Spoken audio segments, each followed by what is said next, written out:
உடம்புல ஒரு 5 உரைகள் இருக்கு. என்ன உரைகள் அப்படின்னு நீங்க கேக்குறீங்களா? ஒரு ஆச்சரியமா இருக்கா? ஆமாங்க, 5 உரைகள். என்னன்னா, முதல் உரை என்னன்னா, நம்மளுடைய இந்த உடம்பு, இதுதான் முதல் நம்மளை கவர் பண்ணி இருக்கிறது உடம்பு. இந்த உடம்புக்கு உள்ள ஒரு உரை இருக்கு. என்னன்னா, பிராணன், காற்று, அது நிறைந்து இருக்கு இல்லையா? அதுக்கு உள்ள ஒரு உடல் இருக்கு, ஒரு உரை. அது என்னன்னா மனம். எண்ணங்கள் உருவாகுது இல்லையா? அதனுடைய தொகுப்பு தான் மனம். இப்போ மனம் இருக்கு 3.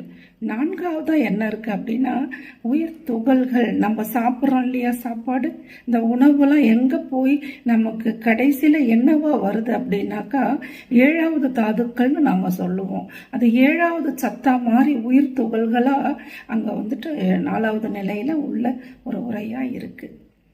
அடுத்தது 5வது உரை என்ன தெரியுங்களா? இந்த உயிர் துகள்கள் இருக்கு இல்லையா, அதுக்கு உள்ள அதுதாங்க நம்மளுடைய எனர்ஜி, நம்மளுடைய இறைவன், நம்மளுடைய ஆத்மா.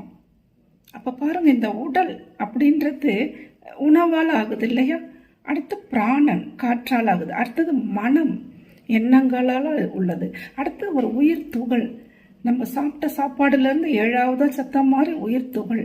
அதுக்கு உள்ள இறைவன் குடிகொண்டு இருக்காரு, ஆத்மாவா இருக்காரு, எனர்ஜியா இருக்காரு. அதை நம்ம உணர ஆரம்பிக்கும் பொழுது இனம் புரியாத சந்தோஷம் நமக்கு கிடைக்கும்.